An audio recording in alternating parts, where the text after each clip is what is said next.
Hi, I am a mother and the founder of a multi-million-dollar commercial landscaping and paving company. My name is Kimberly Escobedo. 5 years ago, I was 53 pounds overweight, working as the CEO of someone else's multi-million-dollar business, making them rich while I was drained, overworked, and stuck. I wasn't thriving, I was surviving. I got tired of building someone else's dream while neglecting my own. So I took my power back. I lost the weight, I left the job, and I built something of my own. Today, I run a company that employs nearly 100 people, and I did it as a mom with no extra time, just a serious decision to change.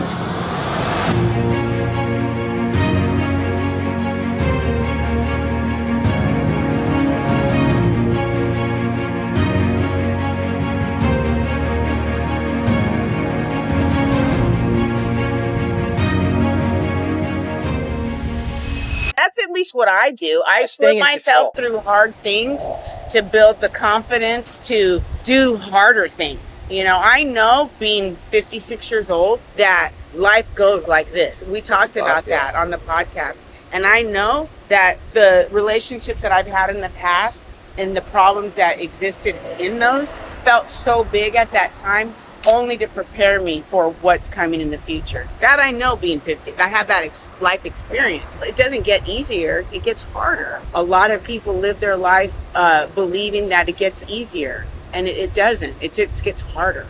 It really does. And it's not a doomsday like thing to say. It's just you have to plan out your life every day with intention, doing hard, putting yourself in hard situations so that you can overcome stuff that just you're not prepared for. Yeah, stuff that fucking will naturally just derail you, pull you down, and crush you. If you don't get yourself used to like overcoming the things that you know are holding you back, then when you cave into them and those hard times hit, then all you do is dive into all the things that were holding you back. You know, like it could be food or whatever. Drinking. For me, it was drinking. It was like I have a hard time, and I'm gonna turn to drinking. I'm just gonna freaking focus on this, and I'm gonna self-absorb into this thing and completely distract myself from this giant problem that I'm going through. Mine has always been validation from others, other men, other women, whatever it is, and it still is. And if I'm not out here working on myself, investing in myself, I talk about the self-love thing all the time, which sounds so selfish, and it's not. It's selfless. And I said this to my daughter the other day. I'm like, you know what? I go, remember the ugliest times in my life and how I didn't love myself, and my daughter watched everything, is always watching me, and when I speak so poorly of myself, how did it feel being loved by me when I didn't love myself? Do I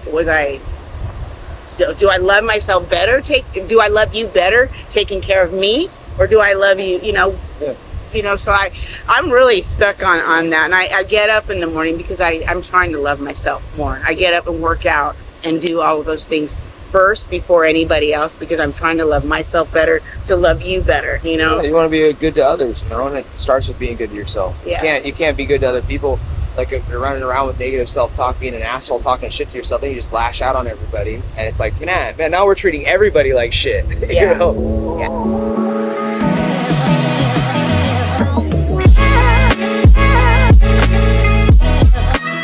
The thing about habits, keep going back to that question, why do you get up in the morning? Why do you have a morning process? I mean, we get rid of habits and then develop new ones, don't you? 100%. You know, we're always developing good and bad habits, right? You're either building one or breaking one. Right. There's no like in between. You're not just like holding on to nothing. Yeah. You're either building a habit or you're breaking one. So for me, getting up in the morning, you know, you're alone, it's you, your thoughts, and you get to sort all of that out. You get to go, are these habits working for me? I think like that. I overthink every fucking thing, and I'm like, you know, is this working for me?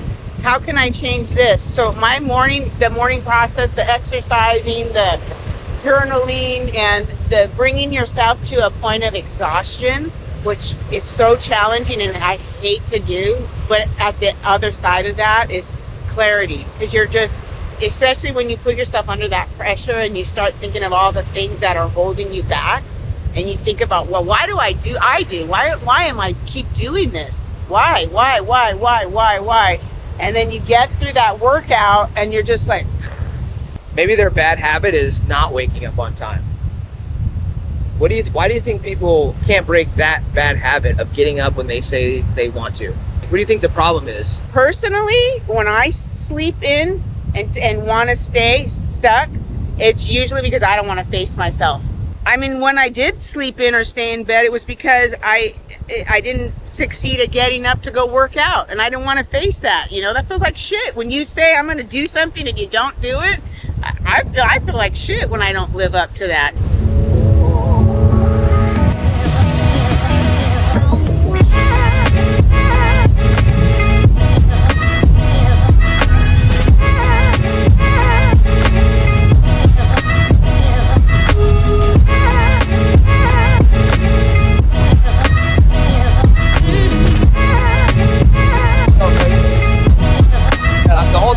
The whole thing about this training is that when it comes to the top people and high achievers, I don't really have to drive the person higher. I can yell at you and I can force more and squeeze more out of you, but you guys are already hard enough on yourself. So all I really need to do is set the conditions for you to show up for yourself. That's what this is all about. So it's totally, this whole thing that we're going to do is just about you being in integrity with yourself, pushing yourself physically so it's challenging, and then we're going to go into some mindset work so that we break through some limitations. So it's going to be basically, it's broken up into two mini phases inside of what we're doing today, which is this first part is some physical activity to get you nice, and that was a nice little warm-up. It was physically hard a little bit, but it wasn't strenuous, right? So we're going to actually push it a little bit here, up the intensity, body nice and broke down a little bit, and then we'll start doing some mindset work. Like, that's the best way to actually get through, and like, you're already very vulnerable, but there's layers that we can dig into, and we want to like release the perfection, release from the performance, release from all the bullshit that the body tries to, the shell that the body puts up, the armor that the body puts up, get all that away, and then start going into some mindset work. Okay. Hey, and if any point in time I'm putting you in an area where you want to like, hey, it's boundary, or like, let's not fucking do this, don't hesitate, just let me know, and I'll be able to course correct. But it's all voluntary, not liable. Yeah, I got it. You know the deal. Yeah, I got it. Are you signing a disclaimer? Yes. Okay. All right, let's get it. Okay, so for the first thing you're gonna do is, we've already marked off the route, and you're just gonna do a shuttle sprint. Okay, so shuttle sprint is just a down and back to the line that you already touched. You're gonna do as many down and backs as you can in 3 minutes. Okay. So I'm gonna count your laps, and it'll be a 3-minute cutoff. Okay. And I'll let you know how many laps you get. If you come up short of this one, then it'll obviously be completed at the halfway mark. Okay. Does that make sense? So just touch, Yeah. touch. So your goal is to push yourself and see how many laps you can get in that 3 minutes in uncomfortable sand with all the other stuff that you have kind of weighing you down today. Okay. All right. Go.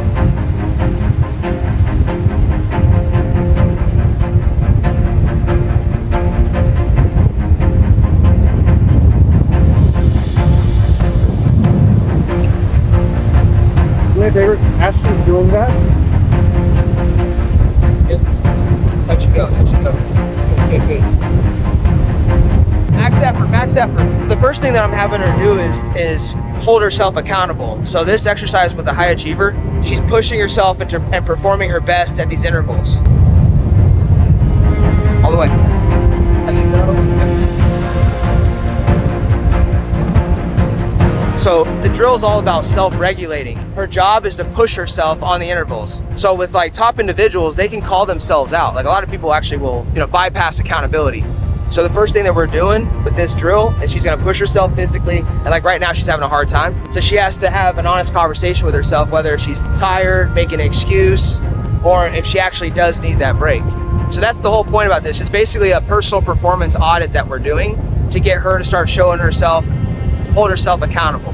And on top of that, after we get done with this workout part, she'll be physically drained. And when you're physically drained, your mind actually opens up more, right? Like when you go through some really hard shit, you become like really vulnerable at the back end. We all have this like shell that we put on, and the ego really does it, right? The ego kind of protects us and keeps us protected behind this persona that we have. But when you do physical activity and break yourself down physically, that persona and that ego gets dropped and the vulnerability comes out. So that's what we want to be able to access when we get into the mindset training, which comes next. 45 seconds. How much? 45 left. 40 seconds left. 20, 19, 18, 17, 16, 15. 4 laps. 10 seconds left. How'd that feel? Fuck.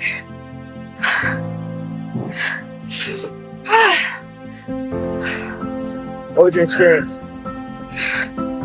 Fucking sucked. Yeah, let me hear everything. I can't breathe. Okay. Fuck, hard. Whew. How do you think you did? I sucked. Fucking sucked. My fucking mind was taking over. I couldn't, whew. Whew.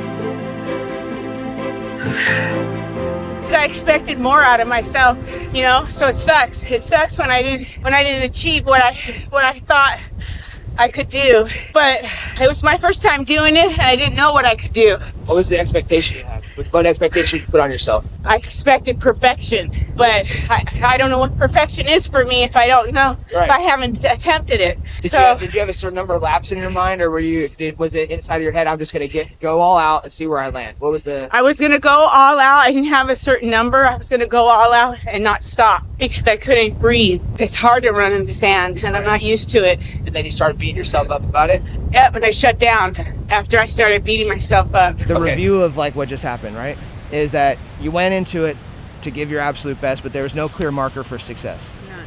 And when you don't have a clear marker for success, you're not going to hit it. So then the negative cycle, the negative self-talk takes over and you become a piece of shit. Now this is, for an achiever, it sucks because of that feeling, but this is actually part of what propels them to go higher. They have this cycle of a goal that they'll never be able to hit, and they live in a wheel of never meeting their own expectations. Mm-hmm. So the game that we have to learn is how to use that to our advantage, not meet our expectations, but also give ourselves grace and realize, God damn, I crushed it, because to build our confidence up, right? Right. What are your thoughts on the whole thing? I love that. I have to create a marker, you know, especially when you're starting out on something, you know. You can beat yourself up if you know the mark and you're trying to hit it, but you're just gassing out because, you know, you don't know, or because you're being lazy about it. But if you don't know, you know, you really can't beat yourself up. Right. You know? And I didn't really look at it that way until right now. So now let's just apply it to other areas of life. Where do you catch yourself doing the same type of treatment? Say the same type of self-talk, the same type of, you know, not having a clear expectation for yourself and then beating yourself up over and over again. I do that, and I do that a lot with relationships. I mean, I think we all do. We have expectations without clear communication on what our needs are, you know, and we just assume that the other person knows what we think and want. So we have to set markers for ourselves with our relationships, with every task that we do in life. There has to be some mark that we have to aim for. Perfect. All right, we're going to do it one more time, but this time we're going to set an intention before you go out. Performance intention. Okay? So basically performance goals for yourself. So it's going to be the same 3-minute drill, but we're going to set 2 goals. Okay. One goal is an outcome goal. The second one is a process goal. Okay. Outcome is like, I want to do a number of laps, and that gives me success. If I have this number of laps in 3 minutes, that's how I'm going to say I got a gold medal, right? Okay. But I can't always, who knows what the fuck's going to happen out there. So let's set a process-based goal as well. So as long as I'm going to go for this many laps, but if that doesn't happen, as long as I do this, which is within my control the whole time. Okay. Meaning, like, for me, when I was in the military, it was on my runs, as long as I never walk. I was like, I don't care, because they would take us on like long death runs that I had no idea when we were going to end. And my rule for myself was, I don't care how slow I have to go, as long as I don't walk, I'm successful. And that like really helped me at the time, because it was something I knew I could do. So we want to set you up for success during this with a performance-based goal. Okay. So something that's within your control, that gives you permission to release from the outcome and focus on giving your best in the moment. Okay. Anything come to mind? Well, definitely not walking. Okay. I like that. And I think I'm going to get more in a rhythm and focus on not stopping, opposed to the number of laps. I really feel like If I stop, it's going to be more of a failure to me than if I pace myself. Perfect. So I want you to push yourself with the pace. Okay. But I want you to meet your goals. Okay. Okay? So basically what I don't want to do is just walk for an easy, Yeah. we don't want to do that. Yeah. Let's push it. And so what's the outcome goal that we want to shoot for the 3 minutes? If I could do those 4 without stopping, that'd be great, but gosh. Okay, so let's go for 4 again. Let's make that the outcome goal that we're shooting for. But don't stop. But that's the outcome goal. The performance goal is, regardless of what happens out there, as long as I don't stop, I'm successful. Got it. Okay. Okay. Max effort. See what you got. Ready? 1, 2, 3, go.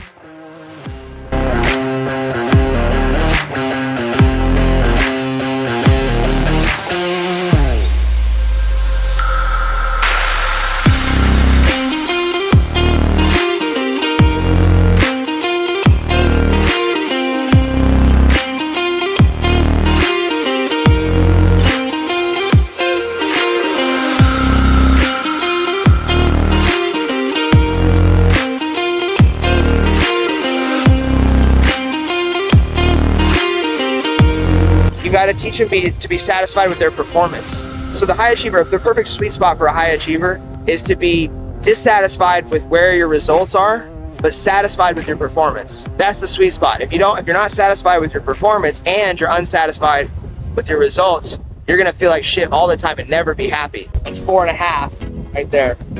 Time, walk. Good job, top walk. That was solid. 4.5. You beat it by almost a whole lap. What are your thoughts on that one?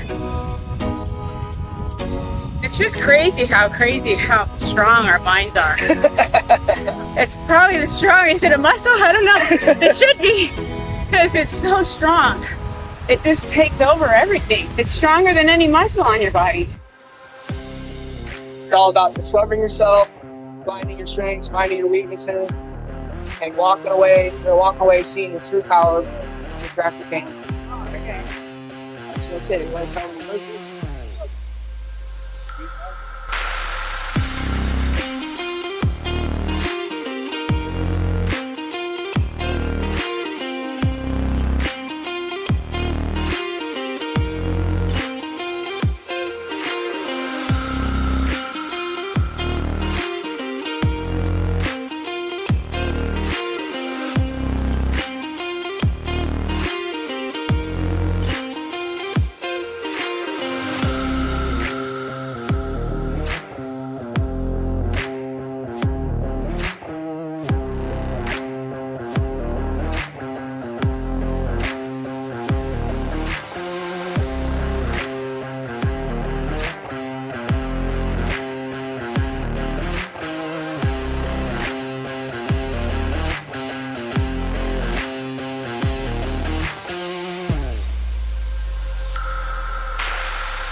Because I believe and know that you can rebuild yourself at any given time, no matter how many times you fail.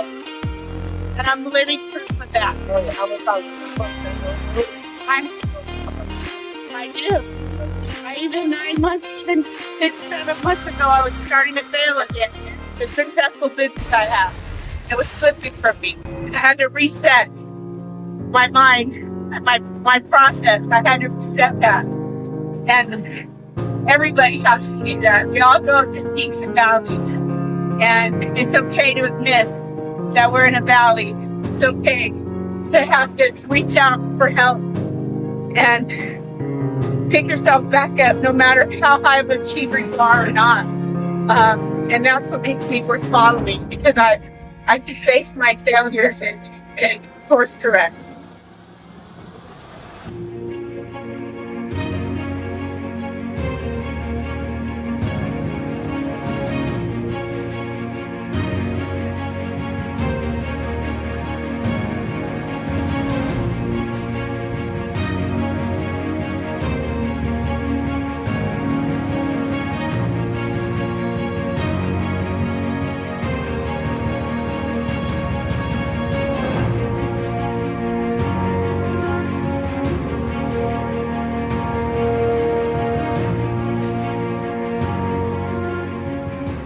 I think women in their 30s are under so much pressure in this day and age. That's right. You know, back in the days in the 50s, I mean, they knew their place. They were going to be wives. They were going to raise families. Their duty was in the kitchen. I mean, it was just, that's the way it was. But it's true. We had a place, you know, whether we liked it or not, we knew our place. Now it's okay. Are we going to have children? Do we have children? Clock is ticking. Oh, wait, the pressure to get married. People aren't getting married anymore, but the pressure to be a wife, to be a mom is still there. And now you add that on. Oh, women are powerhouses. They're building businesses. They're entrepreneurs. Oh, should I be that? Oh, but then throw it in the mix. You're a mom, a wife, and an entrepreneur, and your body's on point. I mean, the level of pressure that women are facing today, and especially with modern technology and all that, I think it's just so overwhelming. And it's a perpetual problem of like living up to expectations, society's expectations, roles, like everything that society is like projecting on you to become. Is that right? Absolutely. And then not only that, to become that, and then you put the illusion and the marketing behind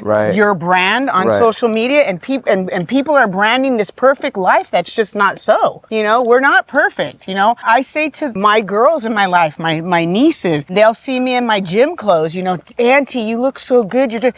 It's not perfect, girls. I take off the gym clothes and all my true imperfections come out. You know, I struggle with the stretch marks. I struggle with cellulite. I still have, everything's an illusion. And I think once we realize that it is an illusion and nothing is perfect. When did that shift for you? You shift from dealing with the pressure of other people's expectations, society's expectations, to really going inward and being like, fuck all of you guys. I'm just going to build myself the way that I want to build myself. When I lost my first business, and all of the people that were my friends and my family and were my biggest supporters when I had it all together and had money, they were my hype people because they were receiving something. And when you lose it all and all of that disappears and you're in the trenches trying to get out of it by yourself, I ended up by myself. And why? Because I mentioned to you earlier, at that time, I was operating this way. You know, I was looking in and I was mowing over everybody. Sure, I was good at building the relationships and having a good time, and my money sustained that, but my character destroyed it. I was using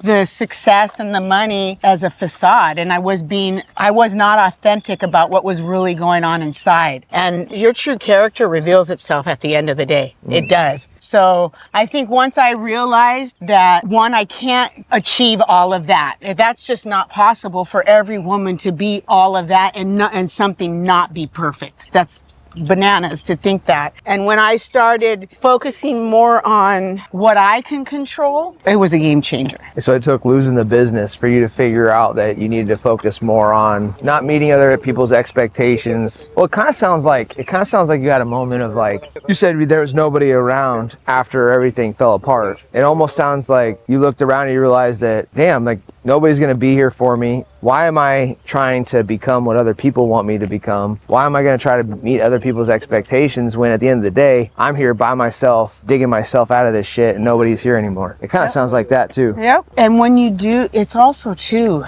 and it's a good thing, you know, it's called humility, you know, you're being humbled for a reason. And at that time, I had a victim's mentality because I really felt like everybody abandoned me and I didn't take ownership of the flawed character. I had terrible moral character, and I automatically went into a victim mindset saying, you know what, these people, they used me. Now that I don't have anything, they don't want to be around me. And I sat in that for 10 years. And when I woke up to going, you know what, you drew in the kind of people that you were, you know, you weren't a solid person. And so if you were attracting unstable people, and that's why you're alone. So it really took accountability and me going, you know what, you have to be accountable, take ownership, and then forgive yourself.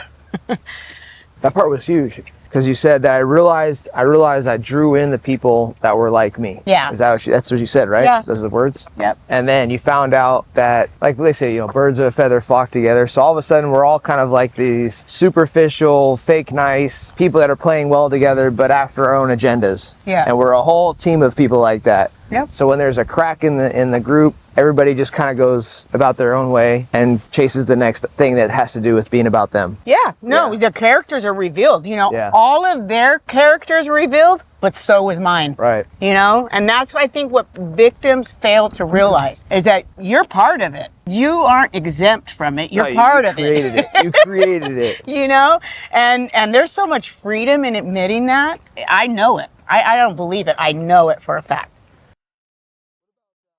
So we talked about kind of like how when you had that hard moment, right? Everybody kind of dispersed, and it was a result of having flawed character. Have you experienced the same thing where people dispersed and you had good character? I'm experiencing that right now. Well, what are you really working on within your character, and what are you noticing around you as you're working on your character? What I notice is that regardless of how much personal growth that you have and personal success, that you can slip into bad habits quickly.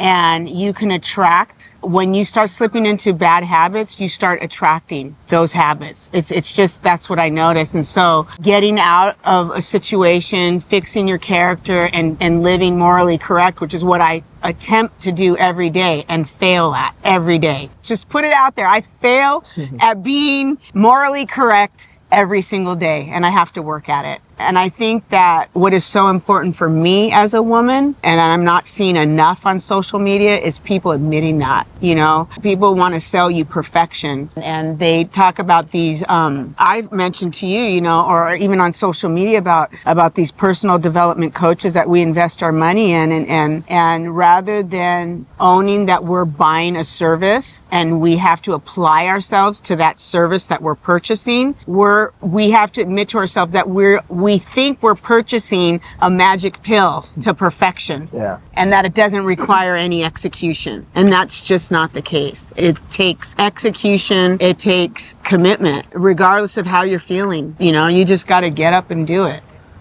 So what do you think somebody should do that wants to close? We call this the knowing doing gap in personal growth, like self-development. You know what you should be doing, but what you're actually doing are two totally different things. Oh, I know I should be doing the program. I know I should be executing. I know I should be doing this stuff, but I'm not doing it. Which is a lot of cases, some of these new moms that are, you know, maybe in their 30s, they're looking at the life that they want to build. They know what to do, but they're not doing it. What do you think it's going to take for them to close that knowing doing gap and start executing? What do you think that needs to happen? They need to get so sick of themselves that they have no, that's what happened for me. I got so sick of myself, and it was there was two things that were going to happen. I either took my own life or I'm going to save my own life. And I chose to save my own life because I have children that are watching me, a team of 90 people that are counting on me to show up every day. And I always say I want to be seen, you know. All I want to do is be seen, and here I'm seen, you know. I realize that I'm seen. I got 90 people to see me. So now I got to freaking execute.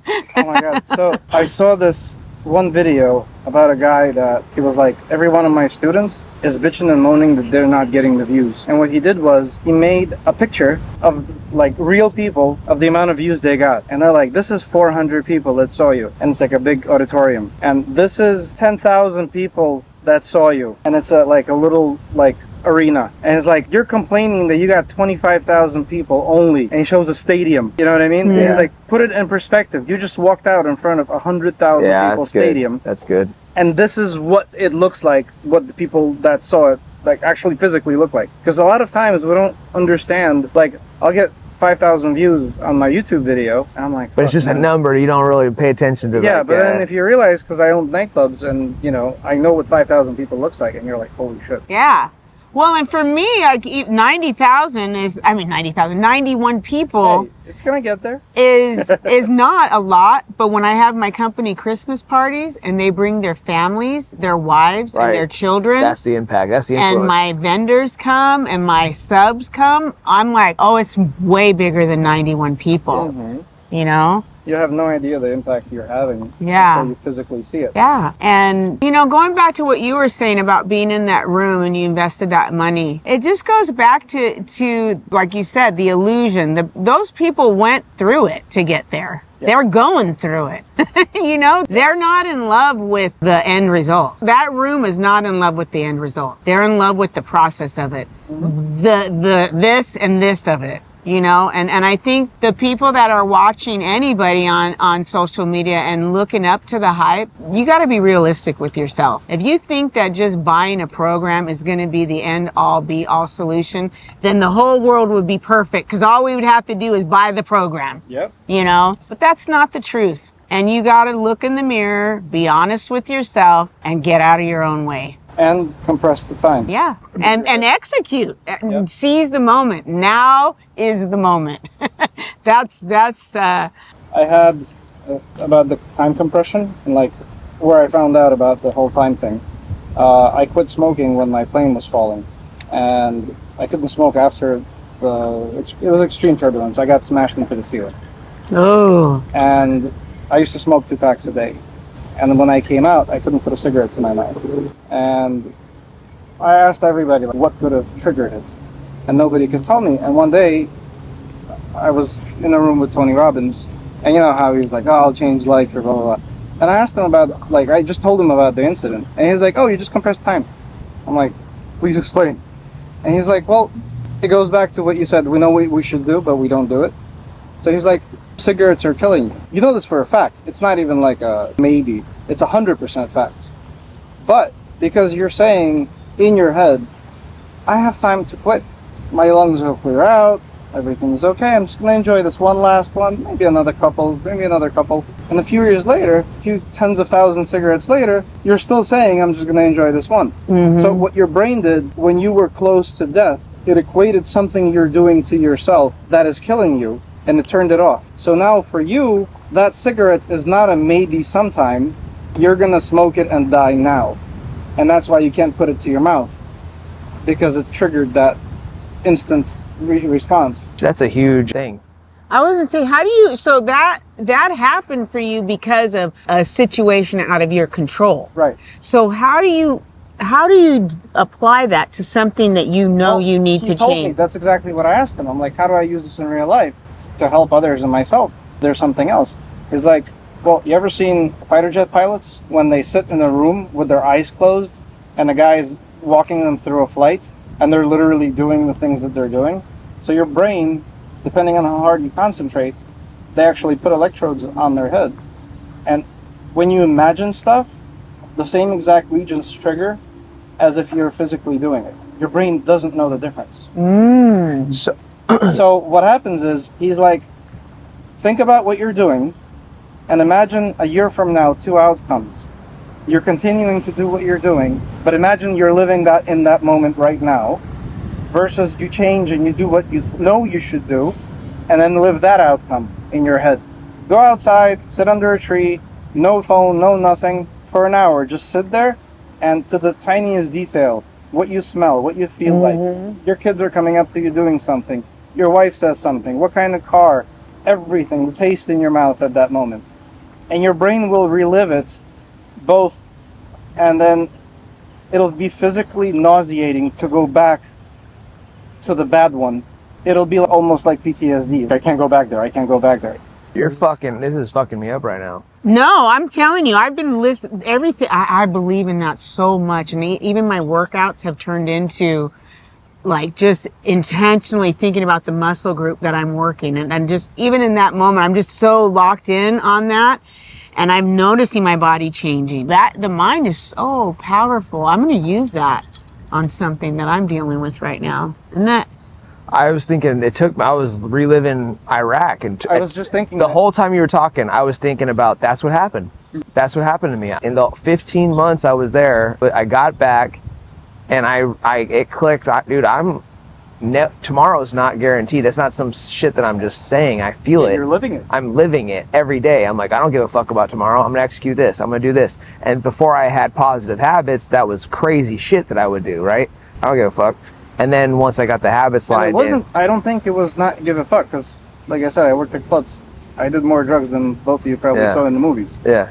But I realized after a certain point, I'm doing it to turn down the volume of my real life that I'm not happy with. Just to turn down the volume. To kind of like, I even remember to this day, like, you know, certain thoughts and feelings and memories you have. Let's say for you, it's clearing a room. For me, I remember going at Twilo in New York, and like this, like, almost like I'm floating outside of my body, going, what the fuck am I doing with my life and where am I going? And then like, snaps in, okay, and you continue going. Yeah, mine was a vehicle exploded in front of me. Right. This whole vehicle went up in smoke. We all know these moments, and we all have them.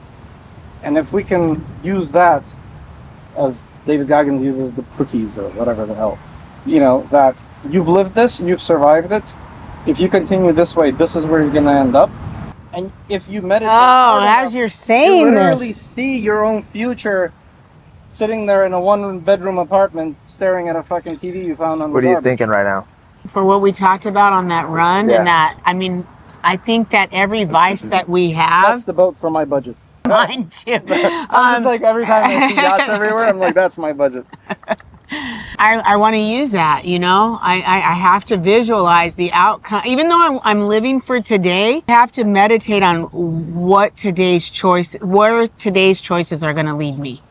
You know, and I think that if I meditate on that more, it'll be easier to break the habits, because the reason why I hang on to certain vices is because I don't want to face certain things about myself still. When's the last time somebody somebody personal, somebody close to you passed? How recent? 2 years ago, Mother's Day will be 2 years. Okay. Mother's Day, and then 2 days after. So Mother's Day, I lost my mother-in-law, who I was very close to 2 years ago. And then 2 days after that, I lost a nephew. Do you think about those much? To, I guess in retrospect, or just like through just thinking about those times, but also do you think about them and leverage them at all for your daily performance? No, I haven't thought about either one of them much. And by choice, I pushed it out of my head because I don't want to deal with it.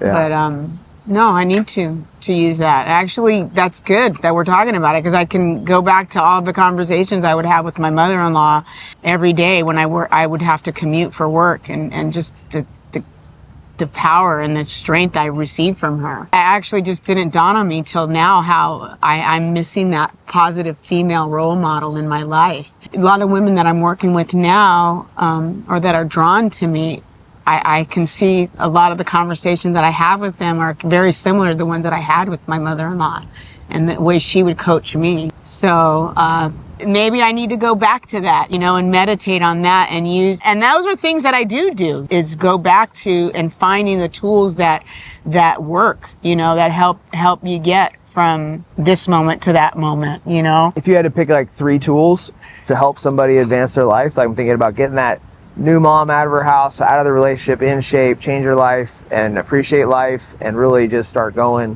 What are 3 cornerstone tools you think that they should use in their life that have helped you, things that worked? This absolutely works for me, and I do it daily without ever skipping. And that's waking up at an hour that I can respect, sitting in my thoughts and sitting with God and showing gratitude. And then I go into exercise. This is an appointment for me every day. It happens before anything, because I know I can't be a good mom or a good leader in my company or in life unless I do this for me. And so it's the morning meditation, gratitude, it's my working out, and it's also giving back. I have to serve somebody or something in some way daily outside of my business, something that is gonna benefit somebody else. That's a sacrifice to me, but a benefit to somebody else.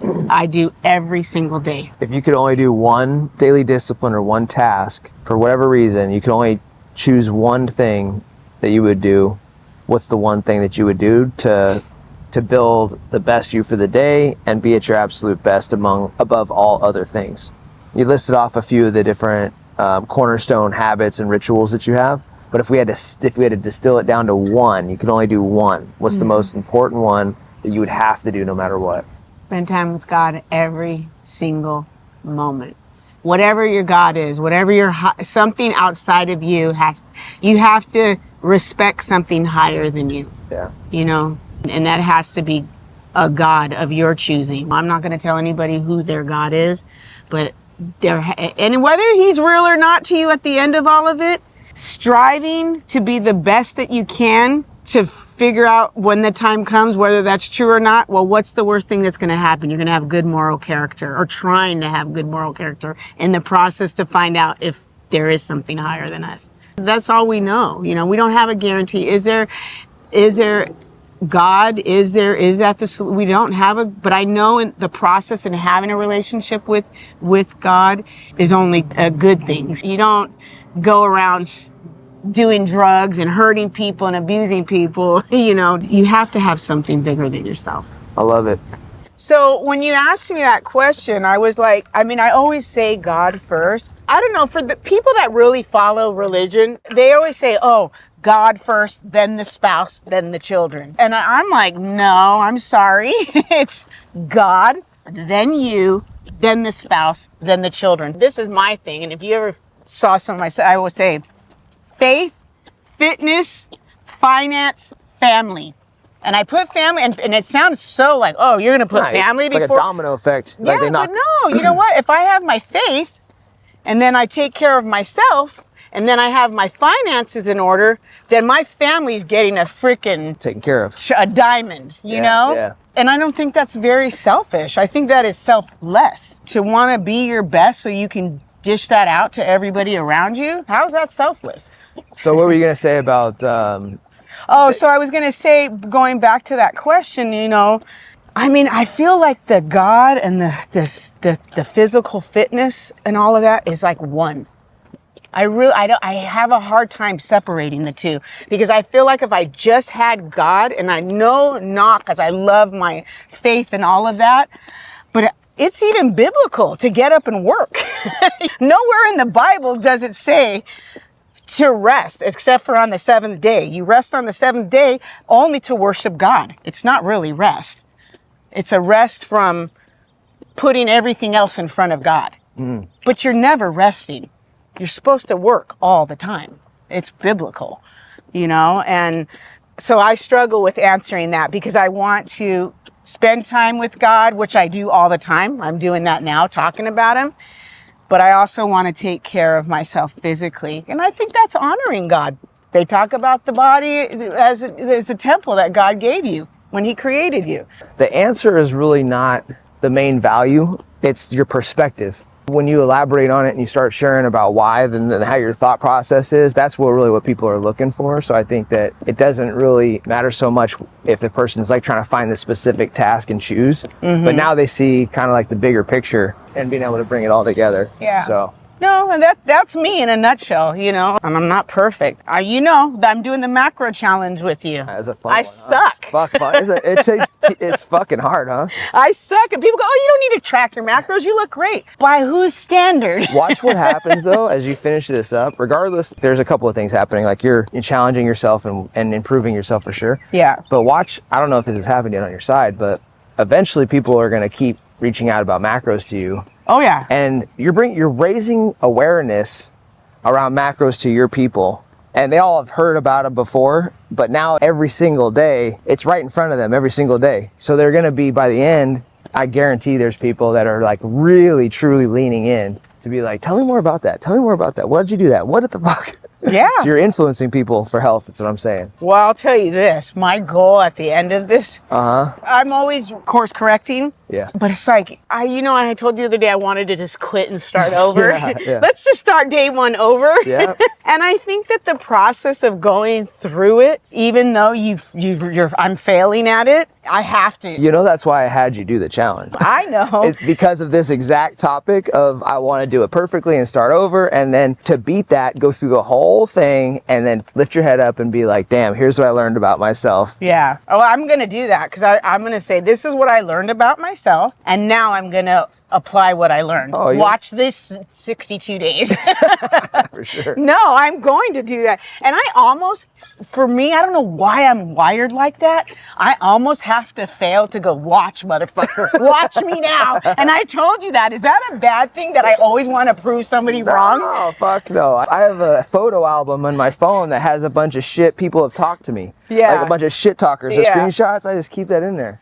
Or like earlier when you guys were, when I was trying to figure out what we're doing today and here, and Serge is telling me this and that, and I'm like, motherfucker, watch me now. In my head, I'm like sure. saying that to Yeah, him. for sure. You mother. But, Who is you talking to?